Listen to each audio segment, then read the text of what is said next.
O te whaatalo whātu lau whaafonga le nei tae ao mā lole folau, o tā lo le aso whareile. Ua pāsia le tūla whono e alo i ai le aso mālolo le matariki.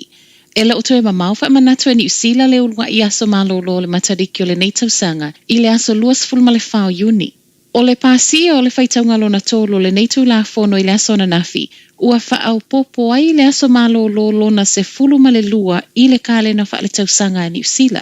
Ma o le awha manatu ai le amatanga o le tausanga whaua Māori wha apele whetu o le matariki. O se tūla whono wa pāsia e au noa ma le langolango wa ato atoa le National wha apele Act. O le whina o le Act na tā uai, le tau o lo ototongi e pisinisi e wha se lau 5 miliona i se aso mālolo.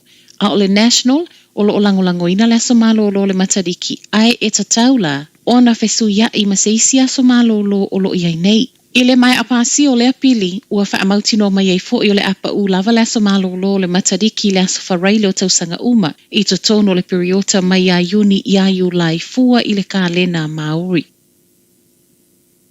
Watu ina atu le whaatonunga i le au te te o lo o api i Dunedin, ia awhane le aso ngafua wa le ai. O le usavali le lua masina o api le au te te ele nei i le Octagon Reserve e whaailoailo lato te e na vaccine mandates. Ma e ui lai te le lava i na file mu, mai le pule nu o Dunedin, Aaron Hawkins, ua whaalawe lawe, ma ua le iloa fo i le mafua angola lato te te. O le ua tele ina ave ese vaccine mandates mai le tele o ngā luenga, po le tūla fono na whaamalo si ai le tatau na whai o tui o tangata whai ngā luenga. Mai le pule nu, ua le iloa la po le ale mata upu le te te e ai.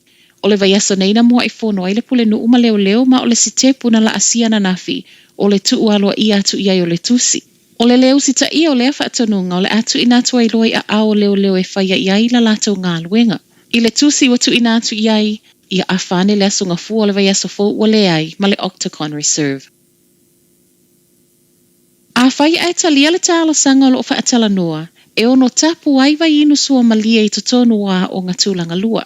O le wata palimtanga luenga o a onga, fina ngalo mai sui o le soifua maloloina. O a onga a mata wha apea whanau, wha atatau i le tālo sanga mō whanau a onga mai lava i vasenga a mata e o i vasenga valu. O se suinga e ono talia i nā o le vai, wha apea le susu e tau mawhai totonu a onga, ma o lo mawalunga le taritonunga le minsta o a onga. Chris Hipkins e matu wa te lele au ngā ia o a onga whanau. I le vāle masino se te ma lua afe lua se fulu ma au kuso lua afe lua tasi. Wha amawina i le maua lunga o le alu i lunga o le tino puta o whanau. Ai iso enga o le mamai o nifo o le whaamai au pito i sili leona to a tele whanau kiwi a fiai. O le tāpai le malo fina ngalo i lato wa mai a filifilia. O lo tau lai lea ni pāpupuni o no whaalawe lawe le whaaufi mai ai o le suinga ia onga. O le ulua i fuafuanga na iai o vaitau mafa malolo i na moa o ngā tūlanga lua. Pei ta e fōlinga mai wa vaava ai fo ile malo e tatau fo ina whaia moa o ngā mawalulunga. Walu vai aso lo tatang lai whaatala noanga ma e tāponia i le aso lua o Iuni. To aiva i lato wa ave leo e au fiai mal se fulu tasi tausanga, ona o le ngā ui o le whale o loa i Sandringham i au kilani. O le oso whainga le nei o lo masalo mia na oso i tutono o le whale o loa le ta avale le au ngā ui, ma e tā ua mai ai, se fulu tasi tausanga o ia lea sa ave ta avale. O le te i o le ngā ui na uwa o atu leo na wave o ese i loa ma le whale o loa, ma le te leo o loa ngā uia. Ma amata i loa lātou tūlinga. I reporti al TV tasi le tasi se ta avale ngā ui na whao ngā ina, ma e whaato atu ina uo o i Clendon. To o lua le atu tu la i luma le whaamsinongo tupulanga talavou, au leisi to a fitu wa awina atu i le Youth Aid ona o le laiti o tausanga. Tala muli, o le atu e amata le Polynesian Night Market i le poa nā nei. Walu masino tau fia marketi nei ona o le koviti, ma ele ngata le atu e mawaile ava noe whaata waile telo mea tau mafa Pasifika, whaafia fianga, ai whaapele manuia o tangata Pasifika e ala le whaata wino mea tau 5 maisi o loa. I se pepo whaamtalanga o leo le awha awa waipia i aso whareile te itasi i le manukau tennis center i manukau. Se ia vanga nai le vai aso itasi o le masina le nei, o le a se e atu wai le Mangere Art Center.